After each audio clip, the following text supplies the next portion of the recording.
কোনো মানুষই চিরজীবন থাকবে না, এটাই চরম সত্য।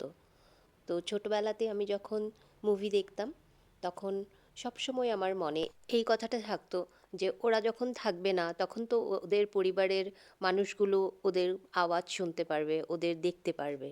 আমি বরাবরই কাছের মানুষগুলোকে হারাতে খুব ভয় করতাম। তাই জন্যে ছোটবেলা থেকেই এই কথাটা আমার মনে সবসময় থাকতো। তারপর বড় হয়ে যখন বিয়ে হয়ে গেল, তখন বুঝতে পারলাম কাছের মানুষকে ছেড়েও আসতে হয়। যখন ছেড়ে আসলাম মা বাবা ভাই বোনকে, বুঝতে পেরেছি সেটাই রিয়েলিটি। কিছুটা শক্ত হয়েছি। তারপর সংসার করতে গিয়ে একটা সময় এমন এসে দাঁড়ালো যে তখন বরকেও ছেড়ে থাকতে হবে। থাকতে তো হবেই, ছেলে মানুষ করতে আছে যে। কিছু মানুষের কথা, কিছু নোংরা চোখ সব এড়িয়ে নিজেকে বাঁচিয়ে ছেলে মানুষ করে আরও শক্ত হয়েছি। যাই হোক, দেখো আজ কম্বল নিয়ে বসেছি, এত কাজের চাপে মাঝখানে আবার কম্বলও সেলাই করতে বসেছি।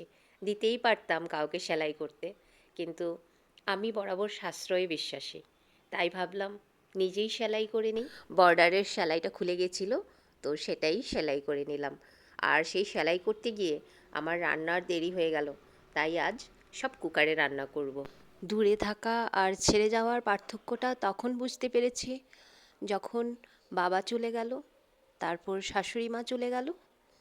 তখন বুঝেছি যে নিজের লোক ছেড়ে গেলে কেমন লাগে। কিছু মানুষ এমনভাবে ছেড়ে যায় যাদের সাথে চাইলেও আর দেখা হবে না কখনো। ফোনের স্ক্রিনে নামটা থাকলেও আওয়াজ আর শোনা যাবে না। ছেড়ে যাওয়া, দূরে থাকার মাঝে নিজেকে কখন যে এতটা শক্ত করে ফেলেছি জানি না। কখনো কখনো নিজের মনটাকে পাথর বলে মনে হয়, না কাঁদে না কিছু চায়। আমার কিছু শখই নেই, কিছু চাইই না আমার, এমনটাই ভাব। যাকগে, রান্না হয়ে গেল, বলে দিচ্ছি কী কী রান্না করলাম। ডাল বানিয়েছি, সকালে যে রুটির সাথে ভাজাটা বানিয়েছিলাম বেগুন টমেটো দিয়ে সেটা আছে, আর ধনেপাতার চাটনি, আর আজ না সব সবজি মিক্স করে ছুরি শুটকি রান্না করেছি, আর পাঁপড় রোস্ট করে নিয়েছি। একটা কথা না বললেই নয়, এই শক্ত হওয়ার মাঝে আজও লুকিয়ে আছে এক রাশ না বলা কষ্ট। আমার বর হয়তো ভাববে তার থেকে কষ্ট পেয়েছি। না, তুমি আমাকে কখনো কোনো কষ্টই দাওনি। খুব ভালো থেকো সবাই। টাটা।